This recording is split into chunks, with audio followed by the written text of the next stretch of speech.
Hello, everyone. Welcome back to Open Table Adventures. As always, I'm Dan the Baker, and we are back with Table Talks, our little interview series where we talk with some of our favorite TTRPG content creators from all across the internet. And today, I have with me Erica. Hi, Erica. How are you doing? Hey, I'm doing great. I'm so excited to be here Oh, and talk about all of the things. I'm so excited to I'm have excited. you. Thank you for coming. Why don't you tell everyone a little bit about yourself? Who are you? What do you Yeah. do? So for the most part, you can find me over on this lovely streaming channel called 5% Chance, where we do all things TTRPG. We started as this very small company of friends that just kind of wanted to play Dungeons and Dragons together. And we've now grown into having streams multiple nights of the week. The one night that I produce personally is our Thursday night table, where we do everything but Dungeons and Dragons. So we do everything from we've done my Cyberpunk game, we're running Call of Cthulhu, we have a Kids on Bikes game coming up, or different games that just come out of people's minds. So it's been a lot of fun. So yeah, you can find me over on 5% Chance or on my personal socials at Colin a Cleric, where sometimes I post some things about cool makeup that I do, or just other like outfits that I wear, or just random days in the server life. So, but yeah, that's kind of what I do and how I stay part of this community, and it's such a great community to be part of. So. Hmm.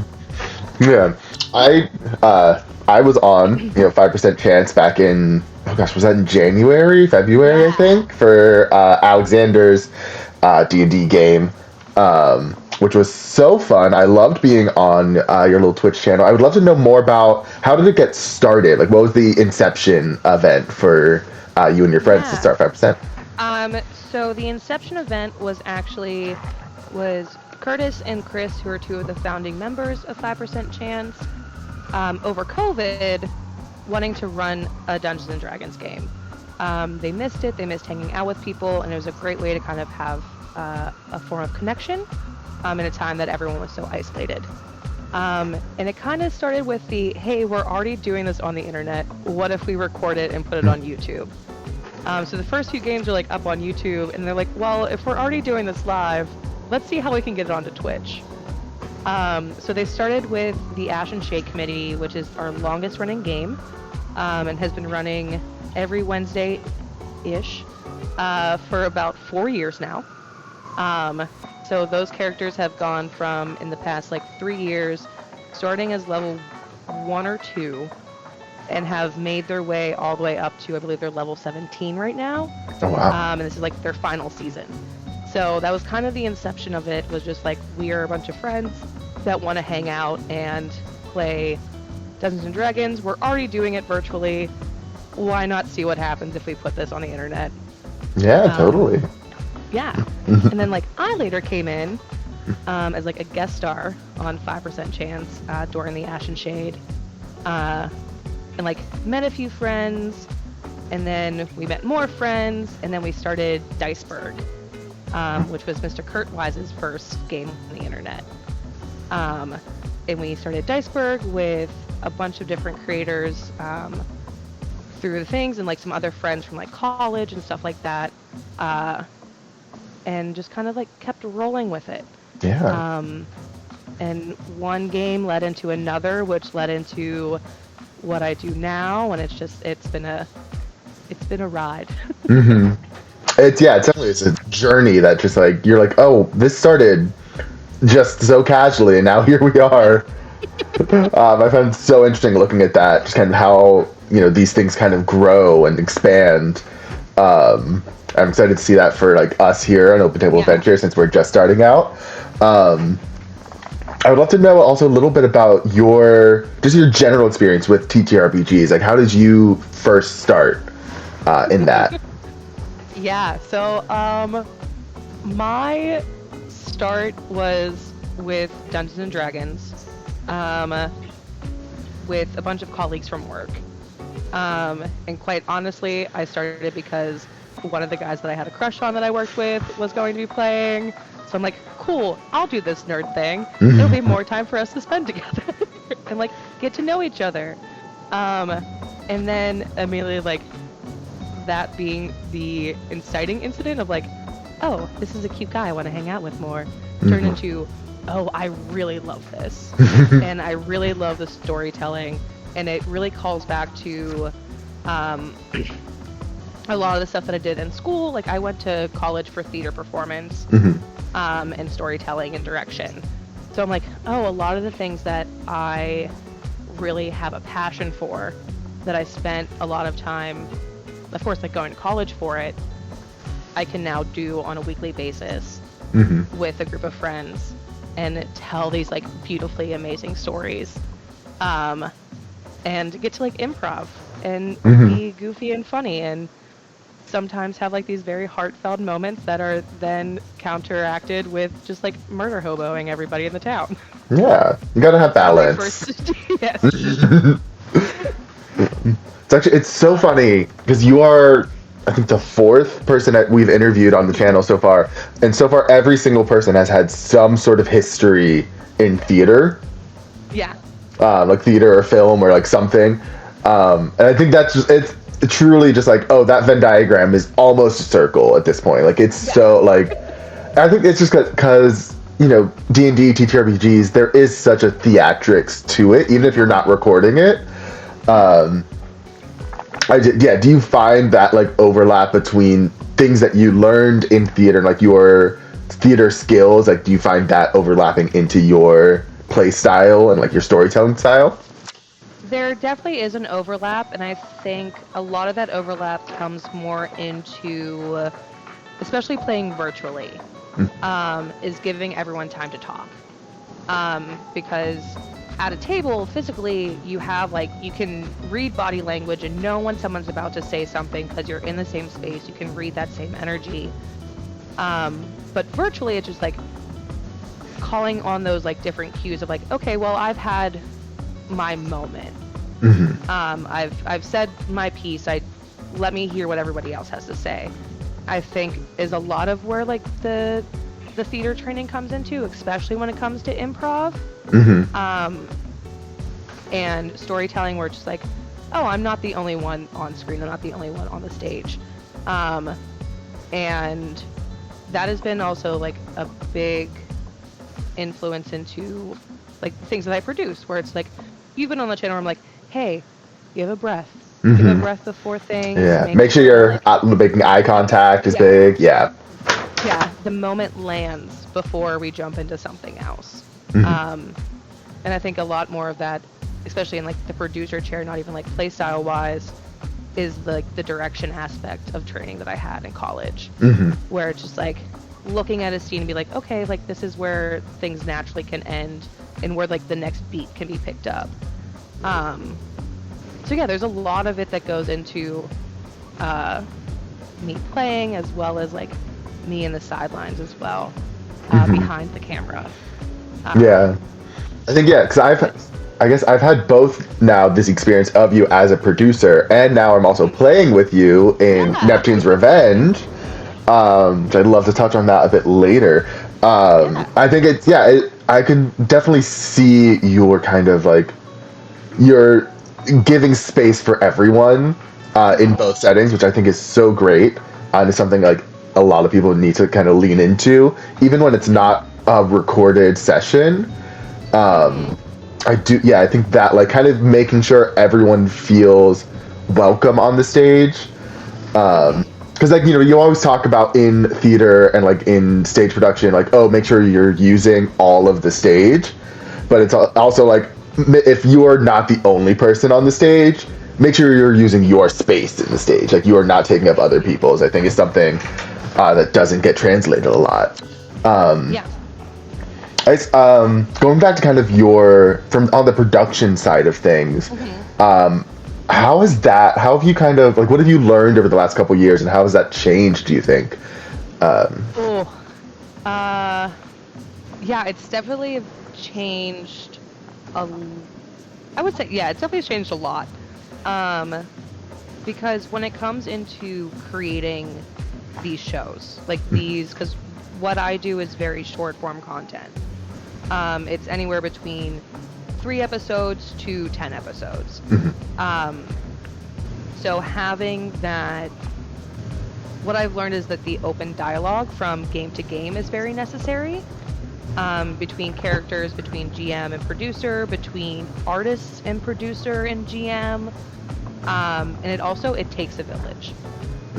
It's very hard to do it all by yourself, and like there are definitely like people who like have all of that knowledge and can do it, but I've found it a lot easier to be like, all right, cool, I have like essentially my scene designer, the person who designs the overlay, who we have had amazing luck with working with some like amazing artists and graphic designers to make some like fantastic art for the stage space, and having someone that is focused on just the stream, being the tech jockey, being that technical producer, is a lot easier to kind of separate yourself, because a lot of what I do is I do not have that knowledge to be the technical producer, the person who's running the stream that can do audio and changing slides and all of that stuff, and then also focus on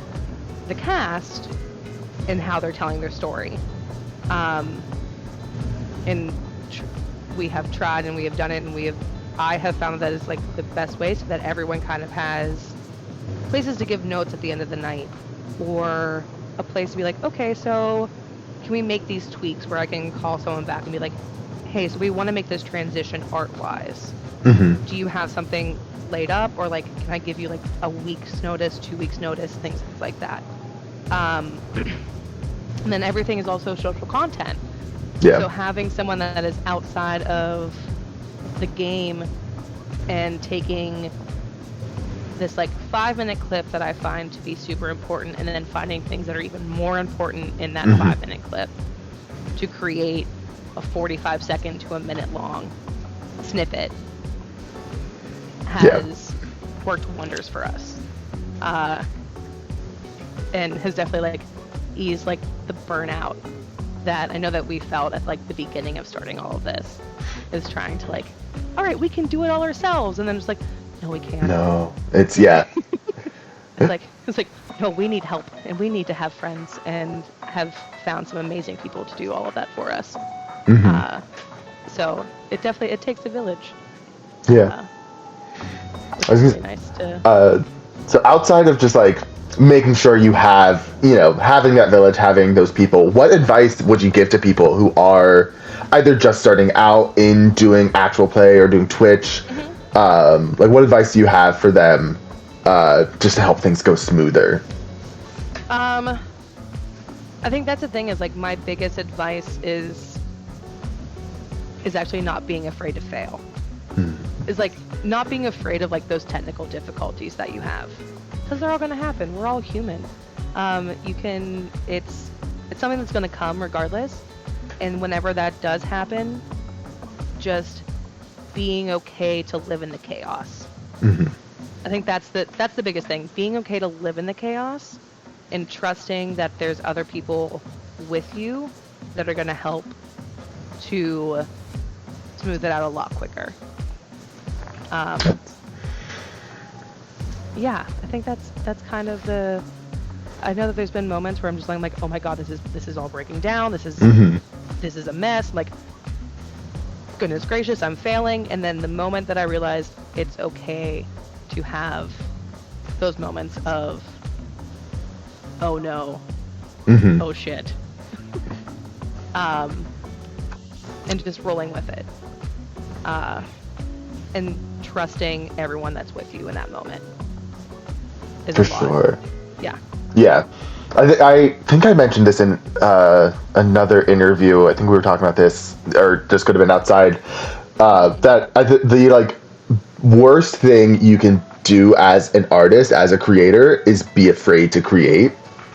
Yeah. I think that goes hand in hand with like, it's okay, like being afraid, not being afraid to create goes hand in hand with not being afraid to fail, because that is just a part of the creative process. Right.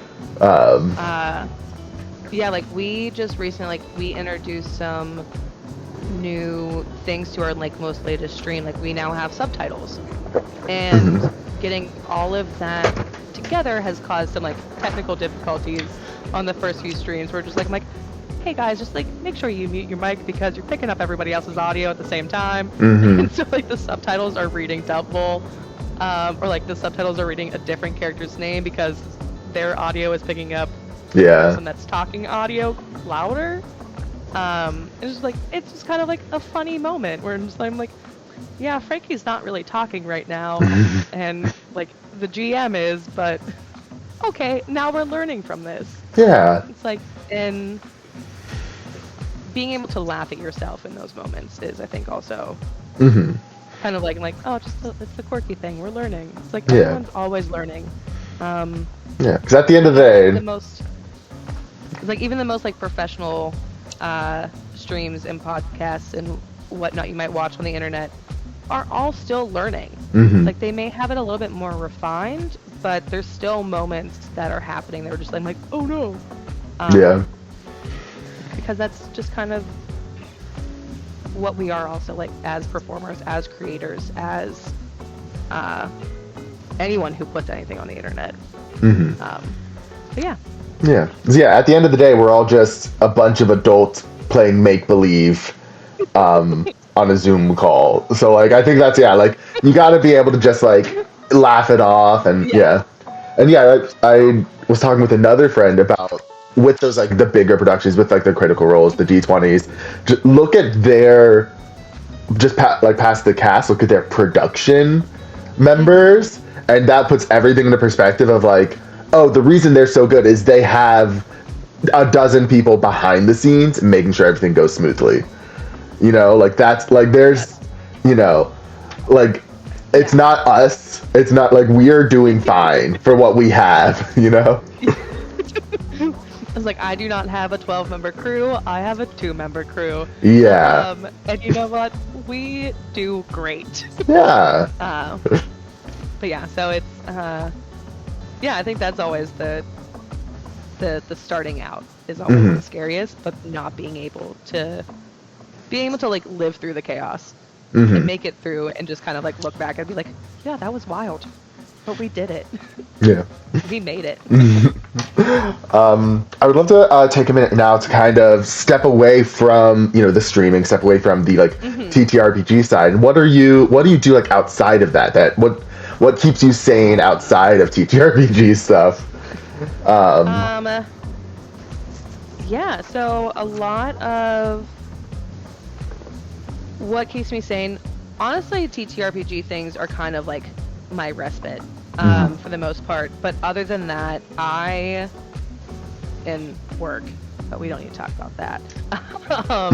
Is like I am an avid like drawer, and I also like to read. So there's a lot of times where like I will sit down on like a Sunday, especially like whenever like weather's nice, like I'll take like my sketchbook out, and just like with my chalk pastels, and I draw a lot of flowers is really all that I draw.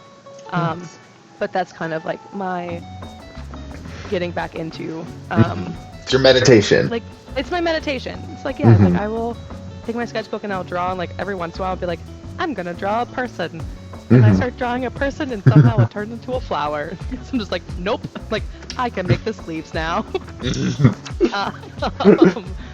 And I like to like read a lot of different, of course, like fantasy books and things like that, where I'm just like, it's just a nice reading someone else's story. Yeah, it's always fun. Are you reading anything right now? Yeah. I mean, I'm trying to. It's taken me a while to read just because like life gets hectic and busy, but I'm working my way through the Court of Thorn and Rose series, which then just like sends me into a tailspin about how all things are fae. Yeah. It's like nothing's not fae. Everything somehow stems from it based on like different courts, and like I'm like, oh, okay, cool. It's like that's where we find like the dwarves, or it's like this court of fae. I'm like everything comes from this realm, which someone could get me on a tangent about that, and different like lores of like vampires and werewolves and things, and how it's just all from the fae realm. But yeah, as my sister read those books, I think last year or the year before, and that she truly got so engrossed in them.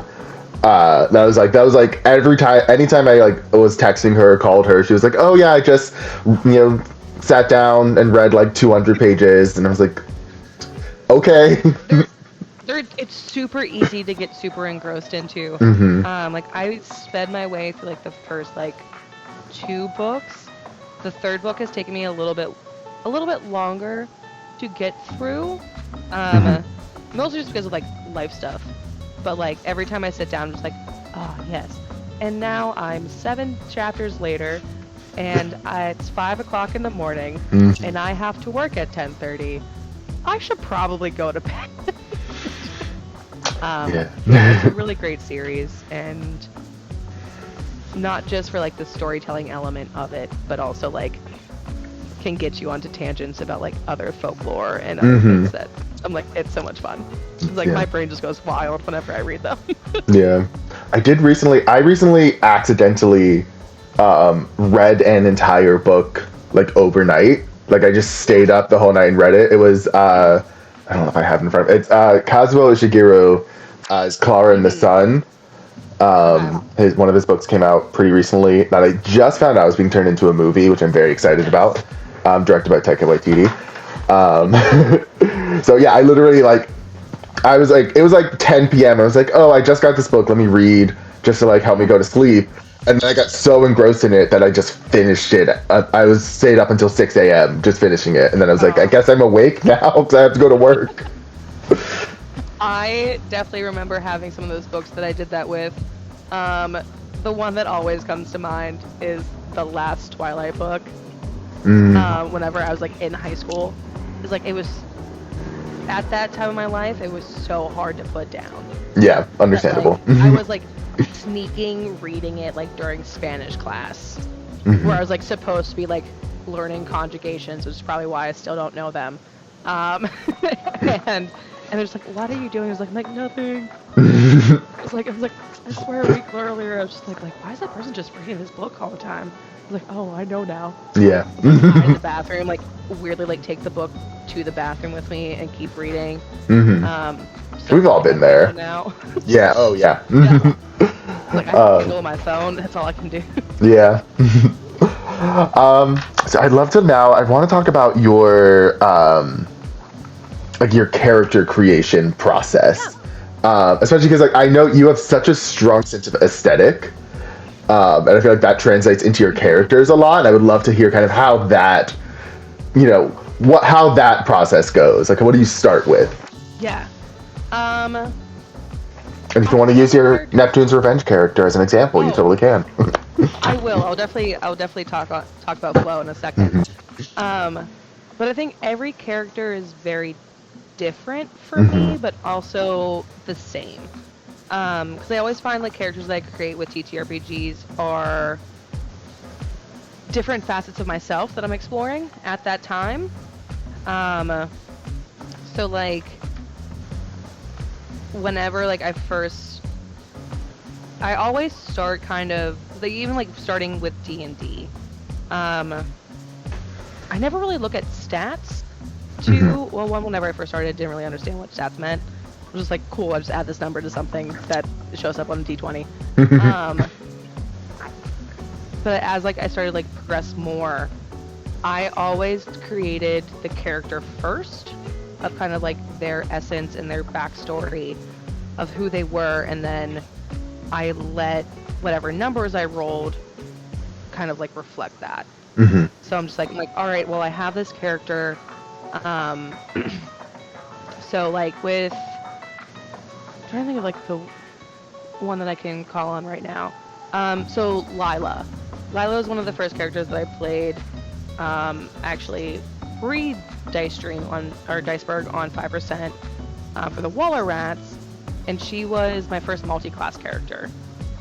So she was a rogue cleric. Nice. And her patron was the Raven Queen. And she kind of like got like thrust into clericdom. So more or less she was more of like a paladin warlock. But because of how like invested she was into it is why we turned her into a cleric rogue.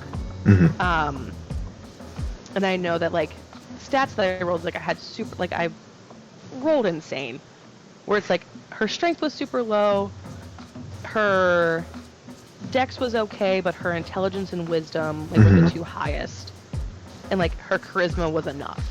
Yeah. I'm like, all right, so she's just like this super brainiac person, know-it-all kind of character, but that also has this like very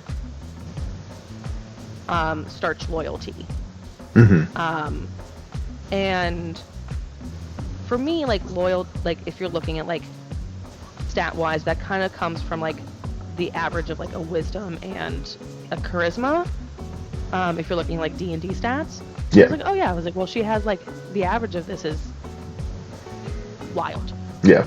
It's like, so she's just gonna be like loyal to whoever is on the same path as her, which like led to this like empathetic kind of character creation.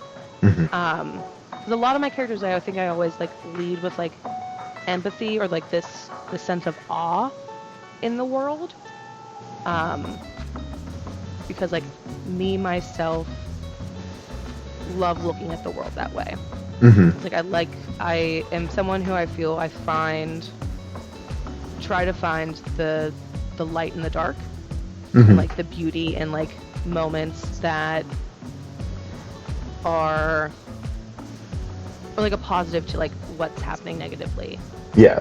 Or a way to kind of like get through that. Yeah, finding the silver lining. Exactly, yeah. So a lot of my characters kind of like come from that, and I kind of like build my stats that way. Cool. Yeah. And the weird thing is with Flo, with Florence in Neptune's Revenge, and I like messaged Alex like after the game. It was like I had no idea what I was doing. I knew the outfit that I was wearing. I knew that she was the daughter of the benefactor to Minnie, and that was it. I was like, whatever comes out of my mouth is what I'm sticking with. And then Flo was born. Yeah. Into someone that Flo. I really needed. Yeah.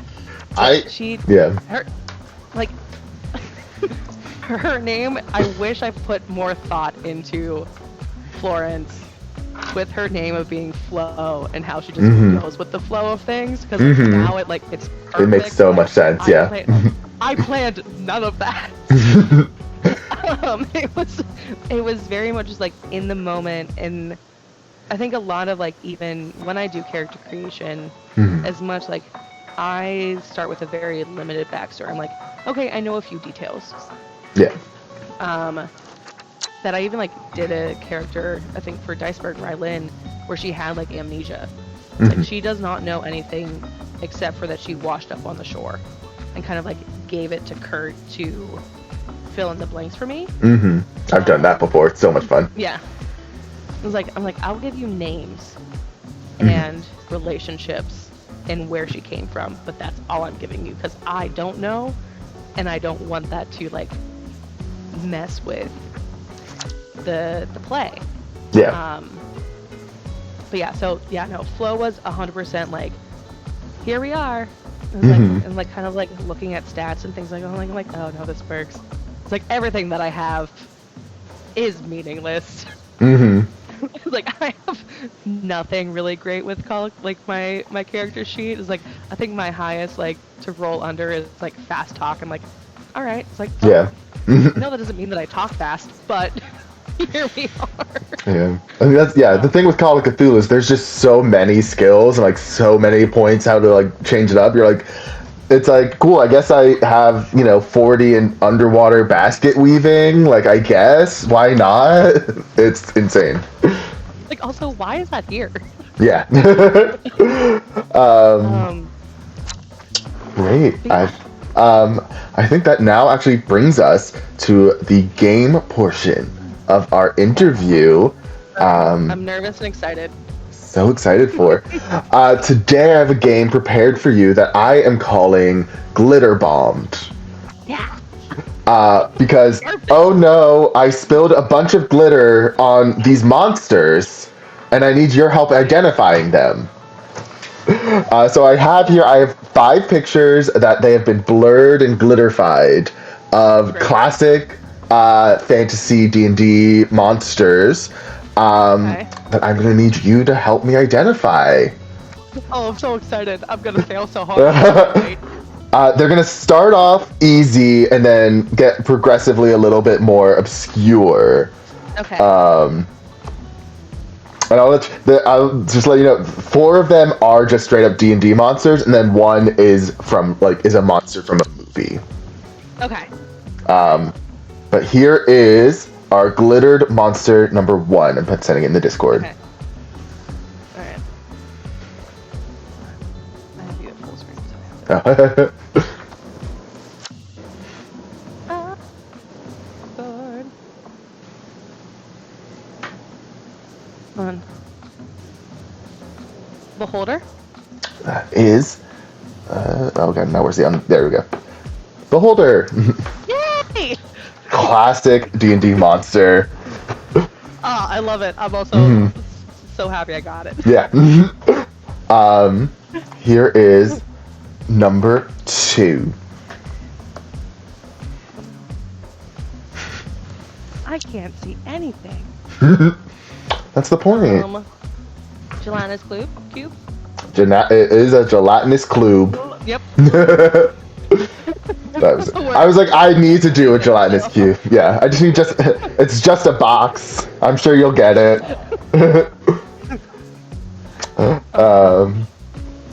Here is number... I'm like really proud of myself. Hey, oh no, you're doing so good. Here's number 3. Oh no, here we are. Okay. If you need any hints, I can give you 1 hint per picture if you want. Okay.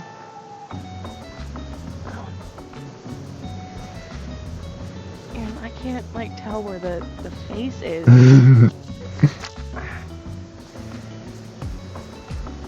Okay, I do want a hint. Okay. This creature is known for basically leveling entire cities at once. Oh God. I'm supposed to say a dragon, but I don't think it is. Think bigger. Bigger than a dragon. Mm-hmm.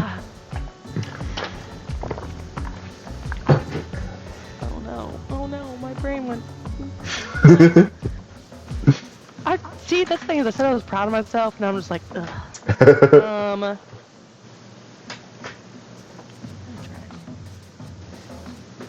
Okay, so you said it's leveling city, so I don't think it's like an aquatic thing. Mm-mm. Even though my brain wants to go like Kraken. Bigger than a dragon.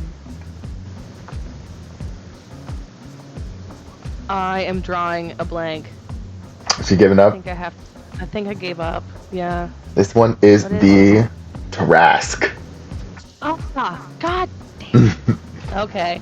See, so I was like looking at it and I saw the negative space between its arms and its mouth showing like eyes, where I'm just like, why? I see that, yeah. This one is a tricky one as well. Okay. I don't know if I would get this one if I saw it, so. Okay. Well, it looks kind of tentacly-ish. Oh.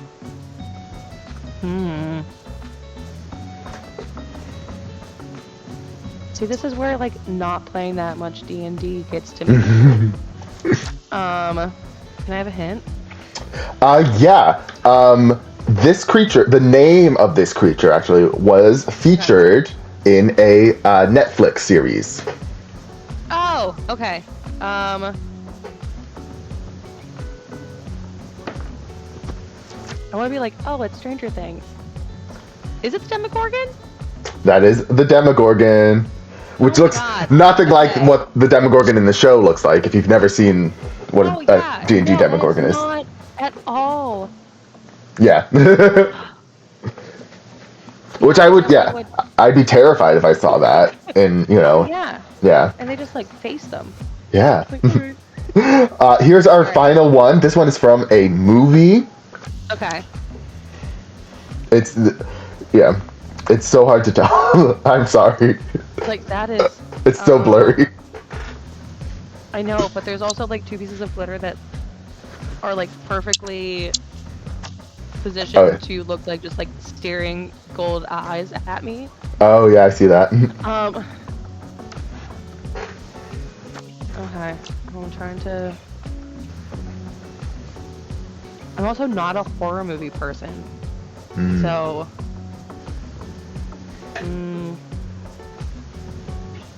It's like the main monster in a movie? Yes.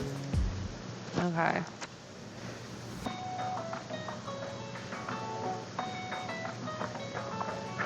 I still can't. I just can't stop staring at those 2 movies. I know, they're staring right into your soul. Like they really are. Do you want your hint? I do, yeah. Though this creature is not from there, the movie takes place in England. Okay. Oh god. Okay. And it's an older movie as well. Oh, that's a free one. Older movie. What year was Yeah, this? I like immediately go like werewolf, but there's so many like Werewolf of London. Like that takes place in England. Oh gosh. I think I have to give up. I'm gonna take my 60%. Are you sure? I'm gonna be so mad whenever you tell me what this is. Hold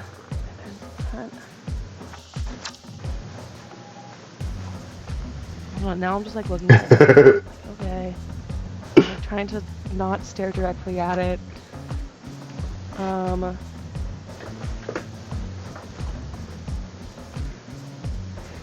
Now it kind of looks like Rudolph the Red-Nosed Reindeer, but I know that it's not. A classic horror movie monster. Classic horror movie. I mean, whenever they put that claymation in 4K. As it is kind of terrifying. The Abominable Snowman, are you kidding? Oh, yeah. Yeah.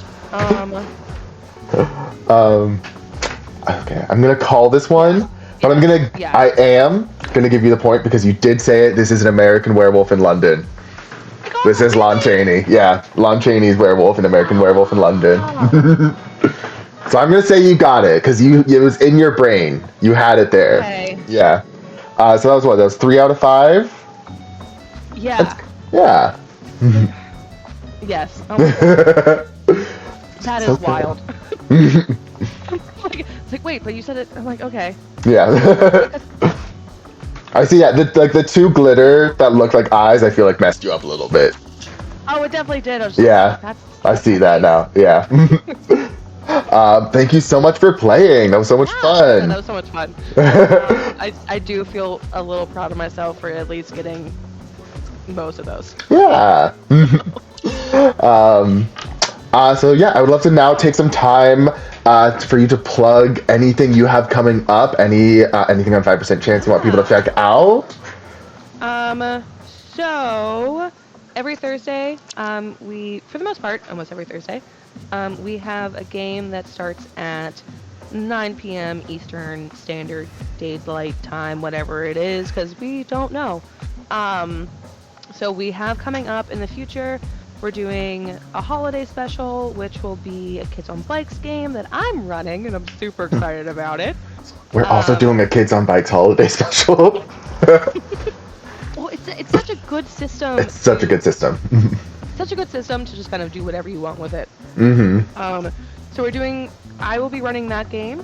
And then starting in January, to my knowledge, we might be the first channel streaming All Gods of Appalachia, the TTRPG game that just recently came out. I had the opportunity to play a quick one-shot at Gen Con.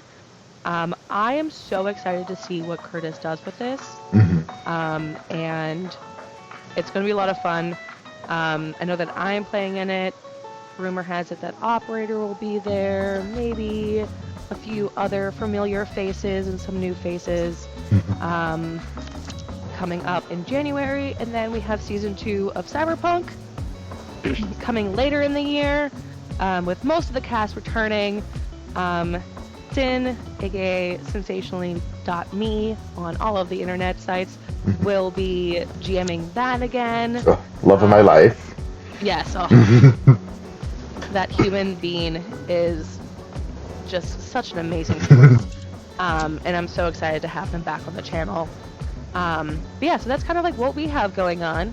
We're kind of sticking with like the spooky season, since like we started the Thursday channel with Call of Cthulhu, which that'll be ending on November 16th.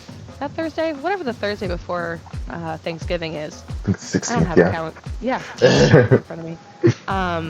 That is GM'd by Chris, aka D&D Imposter, that has such an amazing cast, like Scarlet, Latinos Against Spooky Things, and Hamasama-kun and Old World Charm are in that cast. So that is our current project. All of those things are up on YouTube as well. So yeah, so Thursday Table has some spooky adventures lined up, and I'm super excited about it. So excited to see those. You can also catch Erica in Neptune's Revenge. She'll be coming out. I'm not sure when this interview will be coming out. It's either first episode's out or about to come out. Yeah.